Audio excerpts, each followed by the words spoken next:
Baik, sebelumnya Assalamualaikum warahmatullahi wabarakatuh. Perkenalkan, nama saya Juni dengan NIM 1124 11431. Di sini saya akan mempresentasikan analisis organisasi PT Haier Electrical Appliances Indonesia. Presentasi ini membahas secara mendalam mengenai PT Haier Electrical Appliances Indonesia dari perspektif teori organisasi, mencakup deskripsi organisasi, interaksi dengan lingkungan, serta analisis struktur budaya dan gaya kepemimpinan yang ada.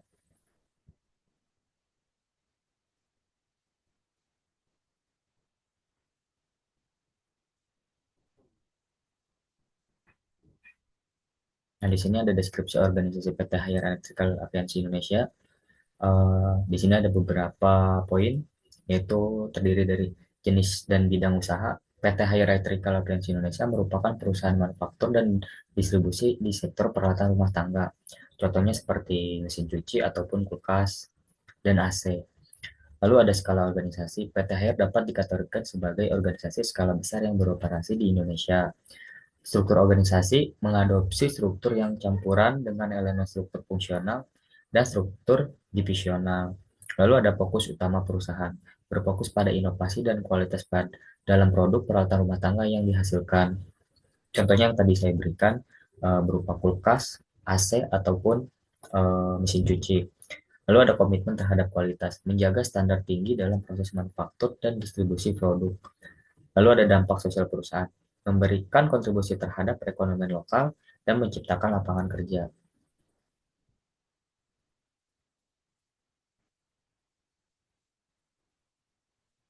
Dan di sini ada perbandingan visi dan misi PT Haier. Visi PT Haier terdiri dari dua poin, yaitu menjadi pemimpin global dalam solusi kehidupan yang cerdas. Poin kedua, fokus pada pengalaman pengguna yang lebih baik. Dan misi PT Haier ada dua poin juga, yaitu menciptakan nilai bagi pelanggan melalui inovasi berkelanjutan. Dan yang kedua, menawarkan produk berkualitas tinggi dan layanan pelanggan dan pelayanan pelanggan yang unggul. Nah, di sini ada interaksi organisasi dengan lingkungan dan keterbukaannya. Ada 4 poin di mana keterbukaan organisasi terhadap perubahan lingkungan. Organisasi yang terbuka terhadap perubahan lingkungan mampu beradaptasi dengan cepat dan efektif, menciptakan inovasi yang relevan, dan meningkatkan daya saing di pasar. Lalu ada inovasi produk sebagai respon terhadap kebutuhan pasar. Penerapan inovasi produk yang sesuai dengan kebutuhan pasar dapat meningkatkan kepuasan pelanggan dan memperkuat posisi organisasi di industri yang kompetitif. Poin ketiga, adaptasi terhadap pergeseran pasar yang dinamis. Organisasi harus memantau dan menyesuaikan strategi mereka mengikuti pergeseran pasar, termasuk perilaku konsumen dan tren industri yang baru. Lalu ada poin keempat, mematuhi regulasi dan kebijakan yang berlaku. Kepatuhan terhadap regulasi dan kebijakan yang ditetapkan pemerintah sangat penting untuk menjaga reputasi organisasi dan menghindari sanksi hukum.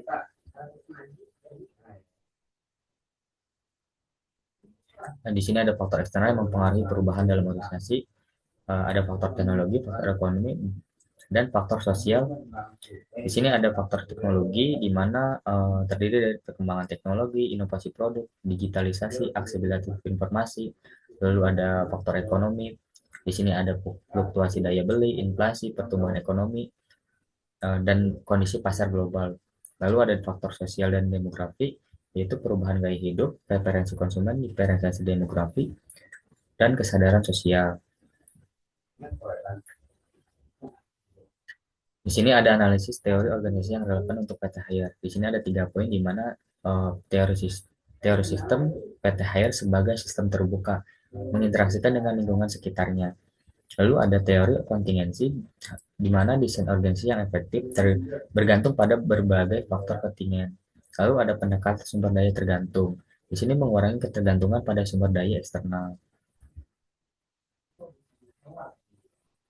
Nah, di sini ada struktur organisasi PT Haier, di mana di sini ada dewan direksi atau kantor pusat yang mengawasi keputusan strategi global, lalu ada presiden direktur, ada juga departemen produksi bertanggung jawab atas manufaktur produk, lalu ada departemen pemasaran, fokus pada strategi pemasaran dan penjualan, lalu ada departemen keuangan, mengelola aspek keuangan perusahaan, dan departemen SDM dan Leadbank, pengelolaan sumber daya manusia dan inovasi. Di sini ada evaluasi organisasi PT Hire Electrical Appliance Indonesia. Di sini ada berorientasi pada inovasi, budaya yang mendukung inovasi memungkinkan perusahaan untuk tetap kompetitif relevan di pasar yang terus berubah. Lalu ada berpusat pada pelanggan. Nah, fokus pada pelanggan memastikan bahwa setiap keputusan bisnis diambil dengan mempertimbangkan keputusan dan kebutuhan mereka. Mungkin contohnya kayak harga yang lebih murah dibanding pesaing-pesaing yang lain gitu kan. Lalu di sini ada kinerja tinggi dan akuntabilitas. Budaya yang mendorong kinerja tinggi dan akuntabilitas menciptakan hubungan kerja yang produktif dan efisien. Lalu ada agility dan adaptasi. Kemampuan untuk beradaptasi dan bersikap agil merupakan kunci dalam menghadapi tantangan dan perubahan pasar. Lalu ada lingkungan kerja yang kolaboratif, budaya yang mendukung kolaborasi, mendorong keterlibatan karyawan dan mempercepat proses inovasi. Lalu ada komitmen terhadap pembangunan berkelanjutan.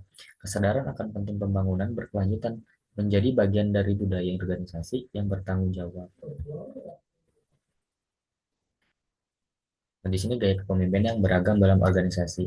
Di sini ada 3 poin, di mana diantaranya kepemimpinan transformasional.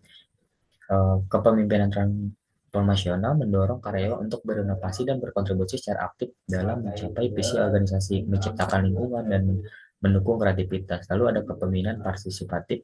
Di sini melibatkan masukan dari berbagai tingkat dalam organisasi, memungkinkan semua suara didengar dan meningkatkan rasa memiliki di kalangan karyawan.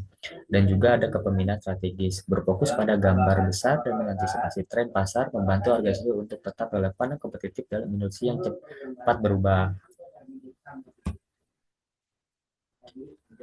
Lalu di sini ada dukungan budaya dan kepemimpinan transformasional.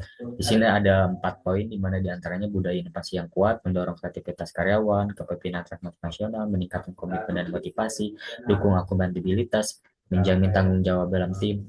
Lalu ada mendorong kreativitas dan inovasi, menciptakan lingkungan yang mendukung ide baru. Lalu selanjutnya ada inovasi tim. Nah, di sini ada inovasi tim kecil dalam desain mesin cuci hemat energi. Ini contoh kasus kecilnya, di mana diantaranya ada tantangan desain mesin cuci. Di sini menghadapi kebutuhan efisiensi energi, lalu ada pembentukan tim lead bank, membentuk tim kecil untuk inovasi. Di sini ada otonomi tim, memberikan kebebasan untuk bereksperimen. Lalu ada eksperimen dalam inovasi, melakukan eksperimen untuk menemukan solusi. Dan ada juga fokus pada hemat energi, prioritas pada penghematan energi dalam desain, dan hasil dari inovasi menyediakan produk mesin cuci efisien. Dampak inovasi terhadap produksi karyawan dan kinerja organisasi. Di sini ada 5 poin, di mana diantaranya produktivitas karyawan meningkatkan, karyawan merasa memiliki proyek dan bertanggung jawab terhadap hasil yang mendorong mereka untuk bekerja lebih efisien dan berdedikasi. Dan hal ini menciptakan lingkungan kerja yang positif dan kolaboratif. Lalu ada kinerja organisasi yang lebih baik. Dengan peluncuran produk baru yang inovatif, organisasi berhasil meningkatkan pangsa pasar dan daya saing, atau inovasi ini tidak hanya memenuhi kebutuhan pasar tetapi menarik perhatian konsumen baru. Lalu ada karyawan merasa diberdayakan, di mana ketika karyawan terlibat dalam proyek ini, proyek inovasi, mereka merasa lebih diberdayakan dan termotivasi untuk memberikan kontribusi yang lebih signifikan terhadap tujuan organisasi. Dan juga peningkatan kolaborasi tim. Nah, di sini proyek inovasi mendorong kolaborasi antar tim yang memungkinkan pertukaran ide dan meningkatkan kreativitas. Ini membantu menciptakan solusi yang lebih efektif dan efisien. Dan juga ada dampak positif terhadap budaya organisasi. Inovasi yang sukses menciptakan budaya organisasi yang terbuka terhadap perubahan dan pengembangan, yang pada gilirnya menarik talenta baru dan meningkatkan potensi karyawan.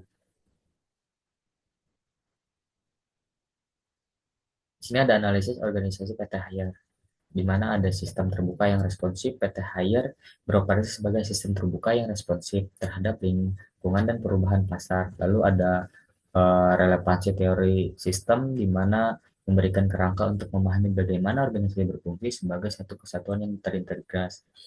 Lalu ada interaksi organisasi. Interaksi antara berbagai elemen dalam organisasi sangat penting untuk mencapai tujuan bersama dan adaptasi terhadap perubahan. Dan juga ada pentingnya teori kontingensi. Teori kontingensi menjelaskan bagaimana desain organisasi harus disesuaikan dengan situasi dan faktor eksternal yang dihadapi. Nah, di sini ada rekomendasi untuk meningkatkan respon PT Hire terhadap perubahan pasar, di mana ada dua poin, yaitu pentingnya koordinasi antar departemen.